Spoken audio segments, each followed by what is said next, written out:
Hello, my name is Michael Listman from the Education Office in the Bureau for Latin America and the Caribbean here at USAID in Washington, D.C. I've prepared a few comments to share with you today on this momentous occasion.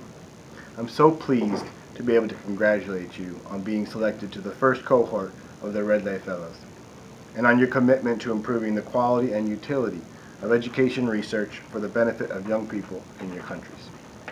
At USAID, we're so pleased to be able to support what RedLEI is trying to achieve in Central America, and what so many like-minded researchers and advocates are doing across the world. We're convinced that learning to read at grade level in early primary school is the building block for all future learning, and that learning to read on time is the only way kids everywhere can eventually learn to read to learn. The evidence illustrates that deficits in early literacy is a critical problem across Central America, and that the literacy gap is even more pronounced amongst the most vulnerable and disadvantaged populations in the region. Unfortunately, children most at risk of falling behind the literacy curve are also the least supported to learn to read. They have little or no reading materials at home, their parents may be functionally illiterate, and their schools and teachers do not have enough time or are ill-equipped to ensure that they learn the fundamentals of reading on time.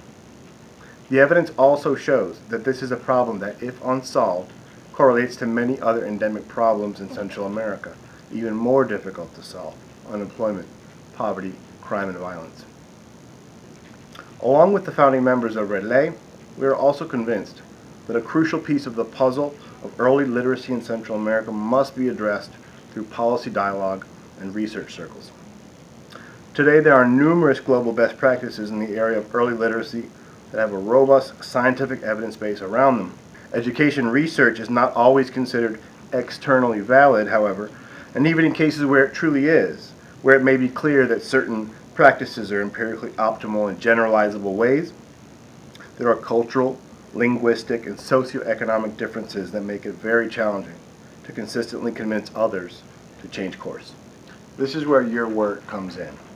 The LAC-READ's Capacity Program, a regional multi-partner initiative supported by USAID, has demonstrated a considerable lack of rigorous evidence available on literacy in the Central America region.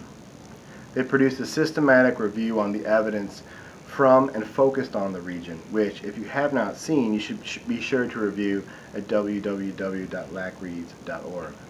Your work will soon become a part of this important and growing evidence base. RedLEI, for its part, aims to correct this research imbalance. The goal is to produce and promote relevant, robust, trustworthy research by and for Central Americans to solve the issues Central Americans face with educating their most vulnerable young people. And next, of course, is making sure that the evidence you produce is accessible, understood, and usable by the decision makers that need it. You are not engaged in academic exercises. What you produce needs to be of the highest methodological standards and needs to be actionable by the stakeholders it pertains to, whomever they are, be they policymakers, ministries of education, school leaders, and/or educators themselves. On behalf of USAID, we hope that this experience is a formative one for you and your important research, and trust that this experience is just the beginning, not the end, of your relationship with RedLEI. On behalf of USAID, again, congratulations and much success.